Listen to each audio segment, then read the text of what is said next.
আজ সারাদিন কেন অন থাকতে পারিনি অনলাইনে ফেসবুকে আপনারা নিজেরাই দেখে নিন। পটল দিয়ে পনির দিয়ে হবে, তাহলে চানা দিয়ে পনির দিয়ে হবে। বাড়িতে কোনো কাজ, পুজোর অনুষ্ঠান হলে এত পরিমাণে বাড়িতে কাজ থাকে আর নিচে উপরে উঠে উঠে আমরা আলা হয়ে যাই। আমার তো এখন তো মাথার যন্ত্রণা করছে প্রচুর, সারাদিনই নিচে নেমে উঠে। তো আজকে আমাদের বাড়িতে একটা পুজো ছিল, হোমযজ্ঞ ছিল। তো খুব সারাদিন ধরেই এই যজ্ঞটা হলো। তো হচ্ছে যে এই যে আমি আর আমার কর্তামশাই বসে গেছি পুজোতে প্রথমেই। তো এই যে হচ্ছে, তো আপনারা দেখুন, সবটা বুঝতে পারেন। আর আজকে আমি বেশি ভয়েস ওভার দেবো না, কারণ আমার মাথার প্রচণ্ড যন্ত্রণা হচ্ছে।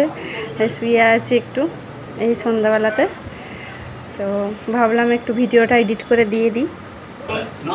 সারাদিন সেরকমভাবে ভিডিওই দেওয়া হয়নি, আর এই কদিন ধরে ভিডিওই দেওয়া হয়নি, খুব ব্যস্তই ছিলাম। তো দেখে নিলাম।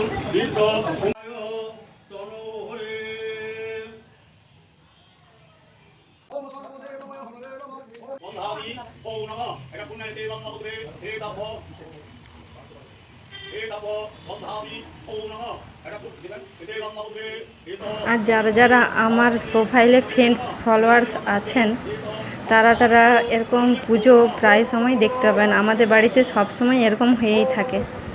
তো হচ্ছে যে দেখতে থাকুন। আর ভিডিওটা একটু বড় হয়ে গেছে। আর এই যে সব শালকাঠগুলো, এই যে যোগ্য করা হবে। আর এই যে এখানে ব্রাহ্মণদের সব সাজানো হয়েছে।